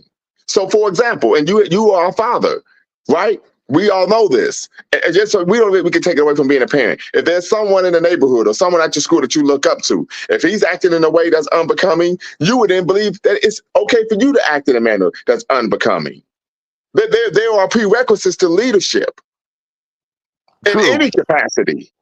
But not all people are built for leadership. Right, exactly. And so that's why when you see that these people don't have these prerequisites, they can't be in a position of leadership. All the behavior in the world, but just like LMA said before, they have no charisma. So they can't galvanize the people to follow their words. So it's like you got to take the good with the bad, the pros with the cons. Absolutely not. We have to have higher standards. Preston Johnson, anybody who goes on live, laying down in their bed, looking up into the camera is a flaming joke. I mean, this guy's done lives sitting in the jacuzzi with his shirt off. Like, stop. I mean, Lord, that shows how little he thinks about us. The book he wrote, and I don't want to make this an indictment of Umar Johnson, and there are a number of issues we want to address, but this is a man who wrote a book, Psychoacademic Holocaust, with no citations whatsoever.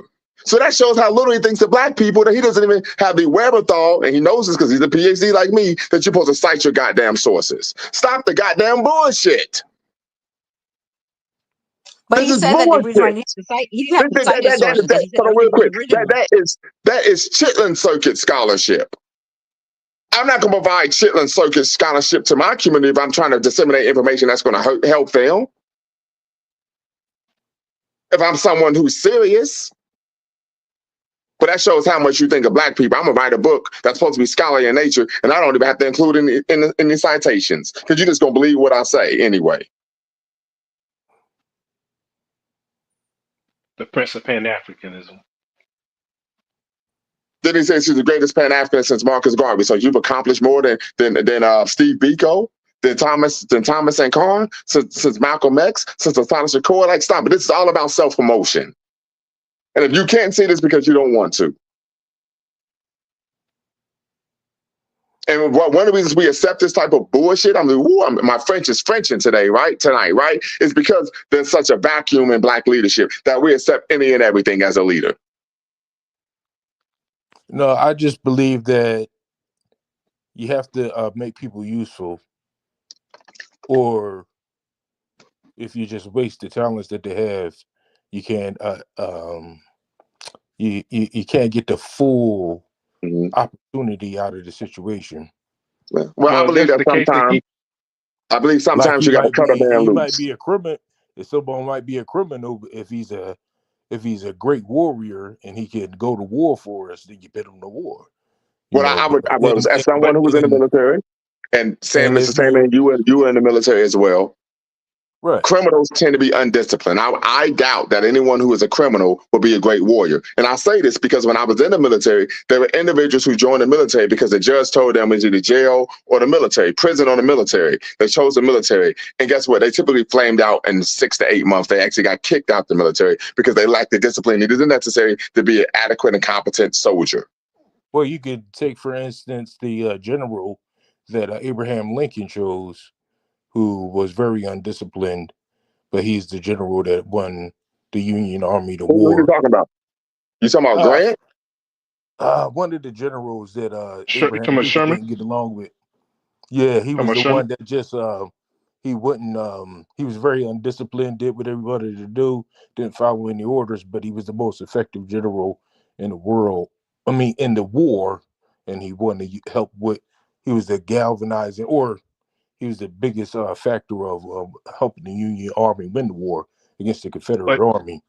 But even to that point, this general, he was part of an organization. He wasn't the top, he was taking orders from other people. The problem with Umar, he's just a one man. He's like, he answers to no one. Like, he's just doing what he wants to do. He's not part of an organization that has standards and protocol or whatever. He's just doing what he wants to do and calling himself the Prince of Pan-Africanism. He's self-proclaimed Prince of Pan-Africanism, rather than being part of an organization that, can check him. You know what I'm saying? Who does he ever bring up, like, as in terms of like, if even, like Dr. Lumumba, he brings up what's the guy, Omawale, what's the guy's name? Your favorite historian, Dwayne Omawale. You have people that you bounce ideas off of. Who does Umar Johnson bounce ideas off? He's just one man talking shit. But not only that, I also have people who I'm accountable to. So, for example, Dr. Tway, Mama Nazibo from South Africa, Dr. Tway from Liberia, Baba Larry Crow, who was the mentee of Dr. John Henry Clark. So I give you an example of accountability. There was a situation where we were having a naming ceremony for my daughter, and Baba Crow comes up to Columbus and performs a naming ceremony. He's in African garb, and I got on like sweats and a t-shirt. Baba Crow said, "What the hell are you doing? Why aren't you dressed properly for this occasion?" I go and change, right? Have my son and the daughter go and change. So afterwards, we perform the ceremony. It goes great. So Baba Crow says, "Well, I'm sorry, but Corey, I shouldn't have corrected you in front of your children." I said, "No, actually, you should have, because they need to see that I'm accountable to someone as well, that I have an authority figure as well, and that the buck just doesn't stop with me." See, that's how somebody moves when they're serious. You see what I'm saying here? I'm a grown man, I own place, the whole nine. Appreciate you, Bob. He came into my house and said, "Hey, what you're doing is unacceptable." And I said, "Yes, sir. That's a 10-4. I'm gonna change my behavior immediately." That's what accountability looks like. He didn't have to, massage my feelings. I just want to say, because what you're doing is a problem. Real accountability, brother LMA, Mr. Sandman can come up to me and say, "Hey, Bakari, what you're doing is a problem. You out here on the street corner drinking a 40. What the French toast are you doing? Throw that shit away and take your ass home." They don't have to massage my feelings. They can tell me, "You're not sitting on your square. You're not being your best self. You need to get your act together right now." That's what it looks like when there's actual accountability. Because right is right and wrong is wrong. That's what accountability looks like. I have a personal council of elders. That's what it looks like. And that's the problem. There isn't any accountability. And unfortunately, Dr. Umar is But a Dr. Umar is microcosm going to be on of the. he's being solicited by many podcasters to be on the podcast soon. So I know, and, Yeah, he will and, still and, be and, and, moving. and they're there's a reason they're for jokes that. too. Yeah, yeah, there's a reason for that. If you've noticed, many of these podcasters are typically unaware of the subject matter that they're even interviewing him about. Right. The second issue is entertainment value. Right. And we see this on a number of podcasts that typically these podcasters, they aren't very well educated.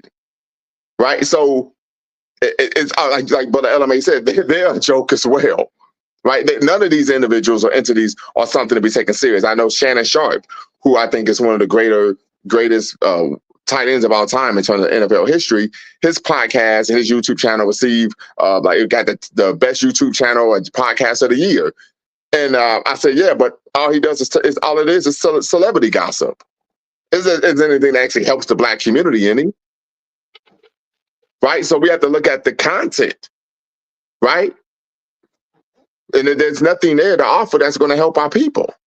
But I said we have to have a level of a high standard in terms of behavioral expectations. Period. Either you're going to behave correctly or you get the fish toast out. I played football. There's always been a guy on the team, a dynamic defensive tackle, a great linebacker. Man, this guy is the best running back we've seen in 20 years. But if you don't act right in school, you don't get your grades right.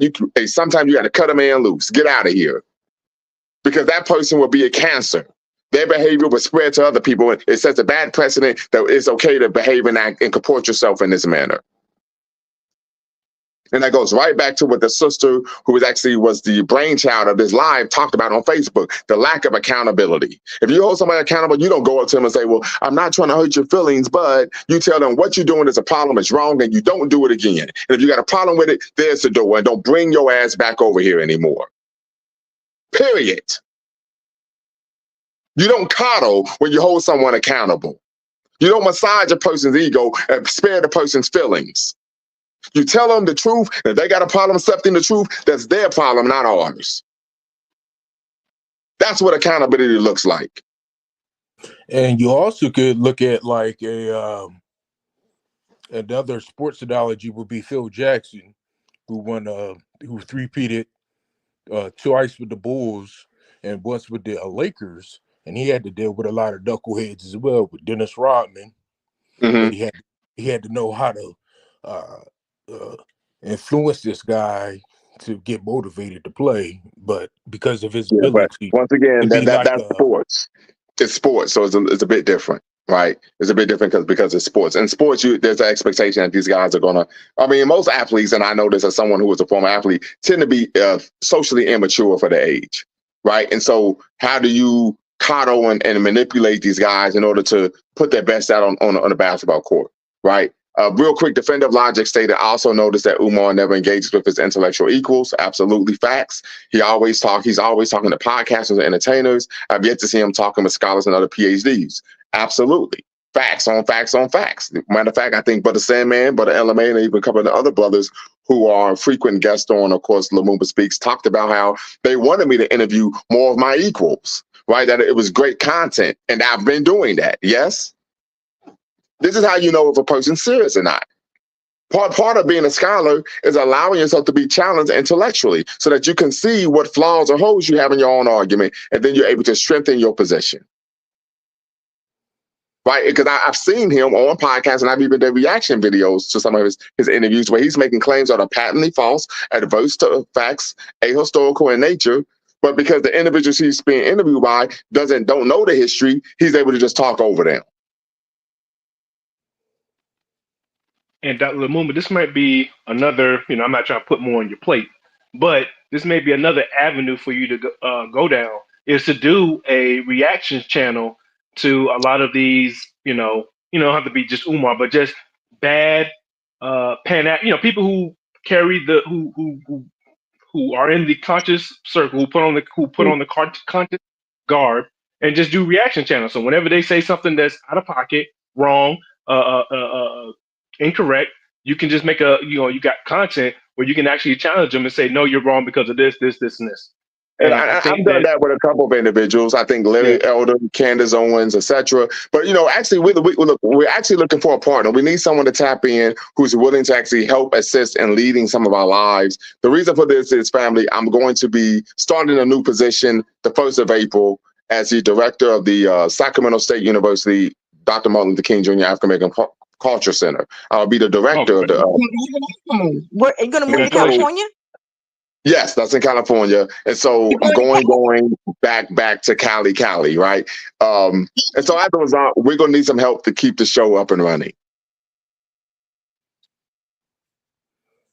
Okay, yeah, great. That's great Yeah, news. congratulations. Sacramento has a vibrant African American community, I heard. Yes, and so I'm gonna be making that move. I'm actually my place is a bit in disarray because I'm kind of in the middle of packing things now. But yes, so if that is possible, please reach out.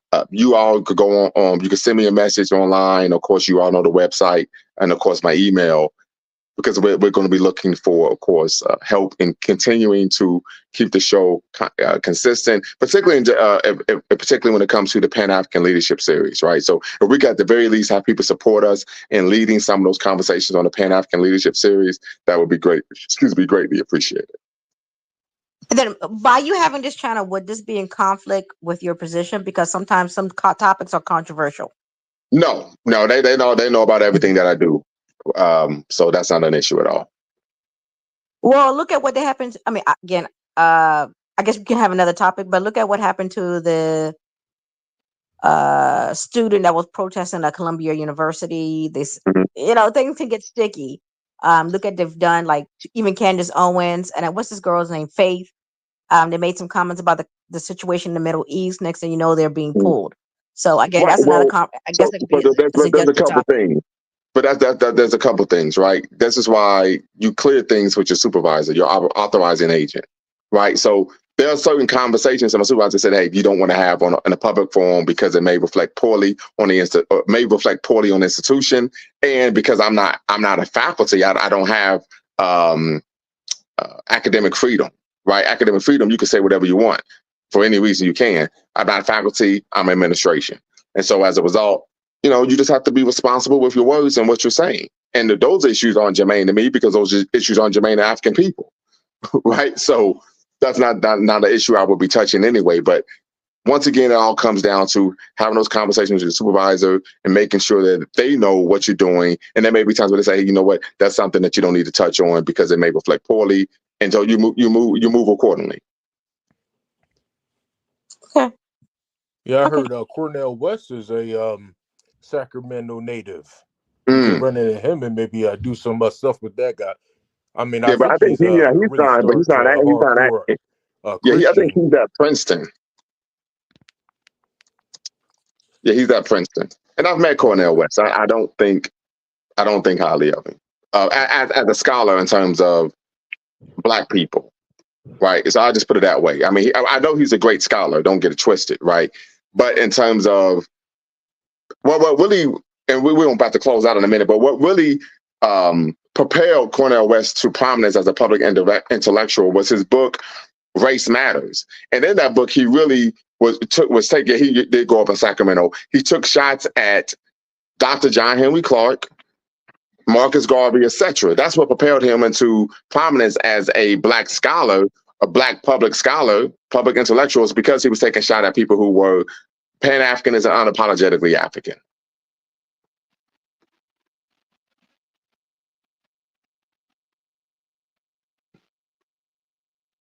So just something to consider. Okay. So I'm aware of these things.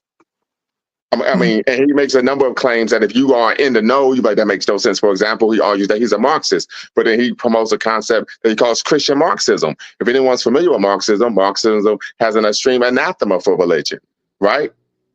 So it makes no sense whatsoever if you are in the know. Moreover, I don't think he's been married a number of times. He's never married a Black woman. Yeah. So like I said, there's a lot of people who are just all over the place when it comes to their pro-Blackness. So yeah. So, but family, we're going to close out and we're going to do a part 2 on this live. So come back. We're going to do a part 2. We're going to do a part 2 where we really break down what are some of the behavioral expectations, right, of someone who argues that they are a member of the conscious community, the Black radical tradition of audacious self-assertion, and then, of course, Pan-Africanism, right? And then we're going to really focus on solutions, right? So Sister Michelle, who's out in Maryland, you talked about, of course, organizations. So we're going to have a conversation on part 2 regarding, we need you to be there, about how do you go about developing that organizational network, not only locally, but statewide, nationally, and internationally as well. Oh yes, definitely. That's what we definitely need. And I think another reason, back to Pan-Africanism, Pan-Africanists felt in terms of not using the technology to reunify the Black community globally. And I think that was another failure too, not using the technology as needed. Could you provide an example of them about Pan-Africanists failing to do that?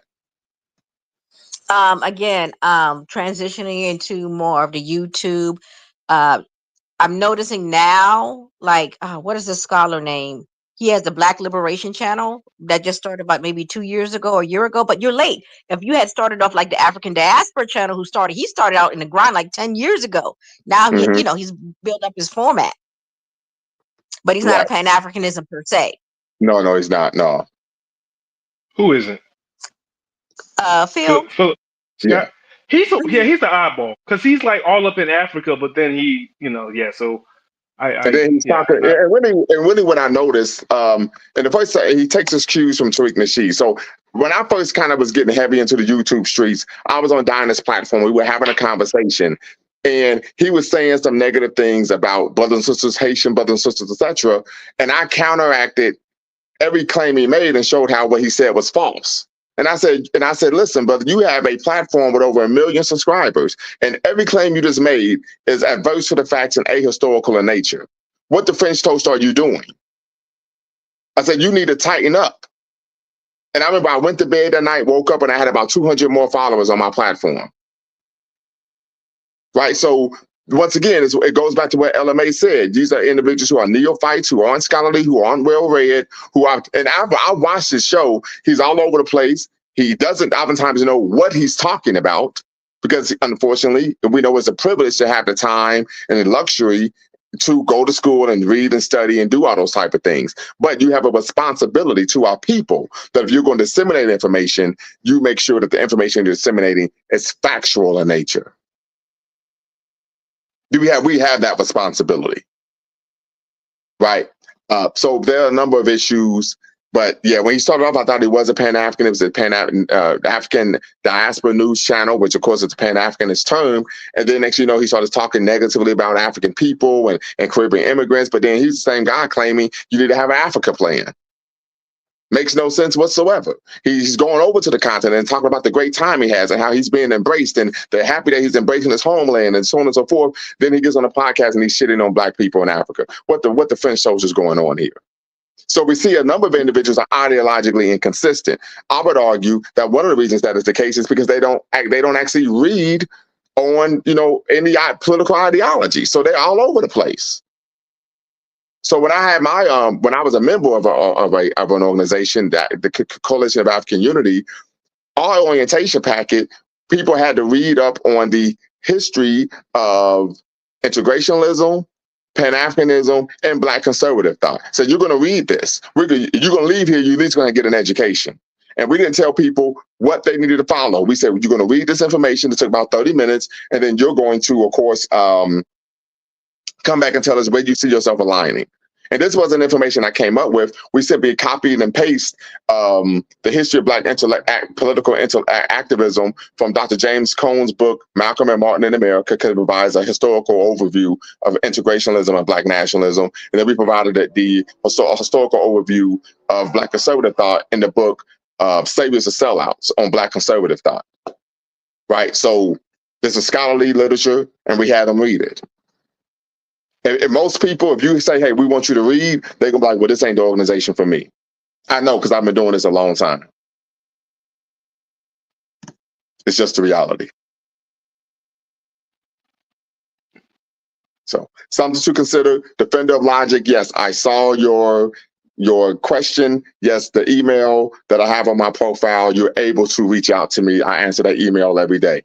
So I look forward to hearing from you. But so these are some of the issues. One is people simply being lazy, intellectually lazy at that. Because if you're going to do the work, you need to know why you're doing the work. Because if not, somebody could pull up and make some claims to you that are false, and you believe it. I remember there was a sister I was seeing one time, and she was in classes when we both were in undergrad, and white guy said, well, Black History Month was created by white people. No one in the class was able to counter the fact that what this white guy said about Black History Month wasn't true. Why? Because our punk ass don't like to read. Punk asses don't like to read. Intellectually fucking lazy. People who are intellectually lazy are easy to manipulate. Easy to manipulate. So it becomes what? A revolving door of individuals who just go off what they're told. What such and such said is embarrassing. Doesn't mean you have to be a freaking scholar, but it's embarrassing that we are in our community on a macro level, our people lack we have an inability to be incisive.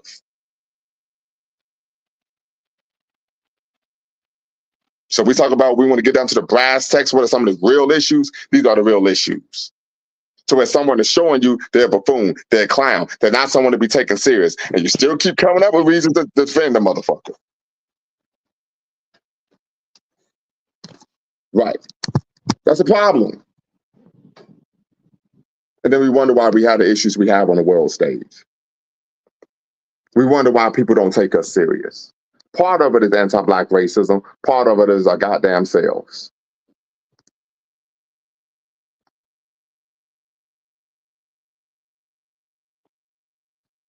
Like the comment from Defender of Logic, the man who does not read has no advantage over the man who cannot read.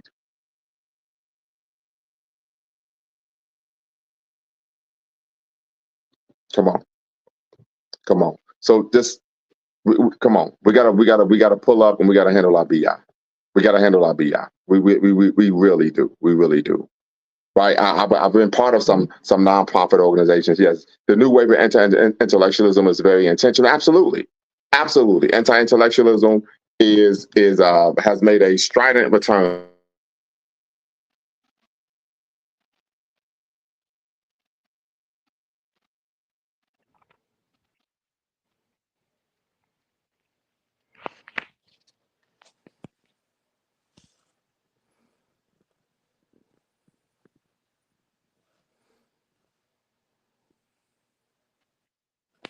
Hey, Sandman, can you hear me? Yeah, I'm here. I can hear you. I guess we're the Brother last froze. two up here, huh? Yeah, I guess he froze. He was cooking. Yeah. But no, I think, but yeah, to his point, yeah, I do think that and I think that's like the biggest problem with the social of the conscious community is that we just do not have enough intellectual firepower to correct these charlatans who make their way to the top, And so, like I said, if we had a more a more in depth uh, baseline of knowledge, Brother Polite, Umar Johnson would never have been able to get to the heights that they are, or at least they would just be considered. They would be seen as a gesture and not someone to be taken seriously. Because, like to me, I do think Umar is funny. Like I think Umar does have a place, but he needs to be placed within an organization, and he needs bounds around him. Like we can't allow someone like Umar Johnson to roll around by himself and just say what he wants to say. Like he has a I talent, and to your just point. But I I think just he feel he that I just feel that we just need a a direction to head and a goal like to reach. And if we focus on that goal, we can get organized and get over like some of the small things that are holding us back. But if we're just wandering in the jungle of this person is that way or that person is this way and this person is that way, we're just going to be wandering in an abyss of no direction. So we need to And, set a goal, and we need to move towards that goal as a people if we want well, to achieve something. So I don't to think. say that, I mean, yeah, we could like get rid of Brother Polite, we could get rid of Dr. Umar Johnson, what have you. But is that going to get us any closer to the goal? What is the goal? You see what I'm saying? So, like for instance, we were just talking about the reading thing. In my opinion, reading the English language is a tool. You know, we were born over here as Africans and weren't even allowed to read English. They forced us to get rid of our native tongue. Right. Okay, forced us to learn English. Didn't even allow us to read. Now, being able to read the English language or European language is our standard or our definition of what it means to be a successful Black person. How come we don't have any Black people teaching us how to read Yoruba, one of the other West African languages? That I think that would be something more positive that would get us in a direction towards where we're trying to go, which is pan-Africanism. That would be something that we could all move towards, that would put us in the direction that we're trying to go. Hello? Well, I think learning an African language is more an example of cultural nationalism rather than Pan-Africanism. Yeah. Yeah, I would feel that the goal should be the social, economic, and political liberation in the sense that we are, uh, you know, social welfare, economic welfare, like, you know, economically, what's I'm looking for, progressive, economically advanced. So to me, and independent or interdependent with the rest of the world, so that we're not dependent on any other group of people, that we can move under our own steam, and we can, we have the intellectual, industrial power under our own, wind in a sense, and then we can move forward in society. I think that's my goal. Like, it's not necessarily that we all be friends, that we're all happy under someone else's system, that we need to have our own system that serves our own interests, and that we can live in peace and prosperity uh, on this planet. Like, that's my idea of what the goal is. So I just think that if you want to shift the mindset of the youth, particularly Absolutely. if you teach them something, a language to speak that was made by us, they would have more pride in themselves as an African, and they would act accordingly. I mean, you can do that. I wouldn't, I wouldn't put too much into that. I would mostly concern myself with, like I said, social cohesion and camaraderie, um, technological advancement, basically understanding STEM, but not just STEM, just any type of academic. Like, you can, there's multiple fields of scholarship. I don't use the word legitimate, but like, useful scholarship and academic that you go on. You can go do STEM, you can do law, you can do literature, you can do psychology, you can do philosophy, you can do medicine. Like, we need all of our people to at least be in those fields so that we can materially solve our own problem, right? Um, I talk a lot of shit about Thomas Sowell, but he did have an interview, decades ago, and he was talking about, like, one of the good things, one of the best things that young African Americans can do is to learn a trade or learn a skill, because he was saying, like, you can use that skill to make money, but obviously that requires that you have to work for the dominant society. But it also said that in the meantime, those skills will be useful inside of your own community, right? So let's say you learn how to be an electrician. There may be someone down the street who's having electrical problems. They can come to you now. You know what I'm saying? Now you can solve the problem and you can improve the productivity of that person by solving this electrical issue that they have, or installing something that requires electricity. Right? That's a skill that you can learn and that you can use to solve problems and increase productivity. So Yeah, I I think that like the ideas too, but I think we're at the beginning of a technological revolution that's going to change the way humans live. Like, have you downloaded any of the latest artificial intelligence bots? no, I haven't, but I've not followed, but I've heard that they're getting pretty, Yeah, they're it's getting having ridiculous now. Like, it's like, why even send your kid to school when, like, I got this new AI bot, the Grok 3 that was owned by Elon Musk. Elon Musk, right? All I Mhm. gotta do is take a picture of a test question and an answer for me in like 5 seconds. Right, but You that's can not the you same. can you can write down the most complicated calculus equation and it'll write out the whole formula for you in like Real 10 Right, quick, but seconds. Jonathan yeah, but Francis, how do he's you know made a it's right though? comment. Hopefully, you could tap in and be part of the conversation. Yeah, well, that's the thing. It'll tell you like it's process, the whole entire process from beginning to the end. It doesn't just give you the answer.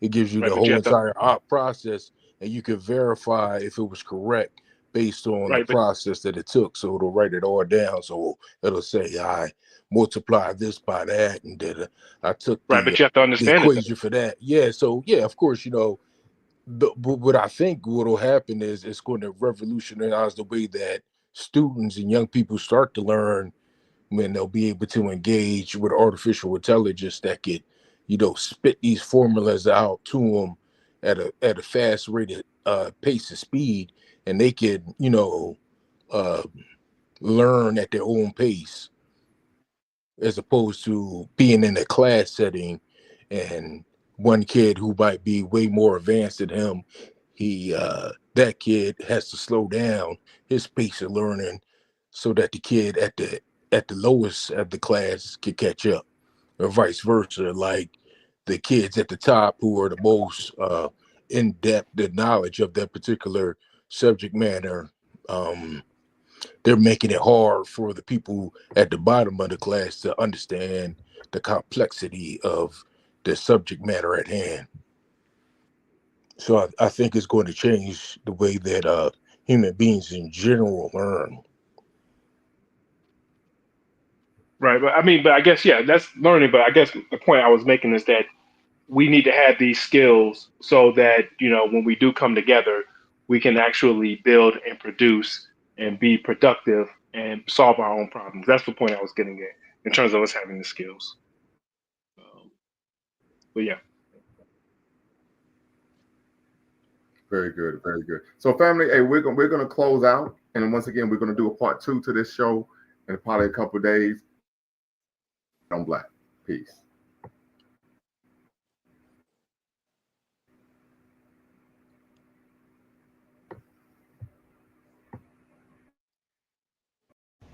Before you go, make sure you hit the subscribe and like button. Thank you for supporting the channel. And remember, here at Lumumba Speaks, we always bet on Black. Peace.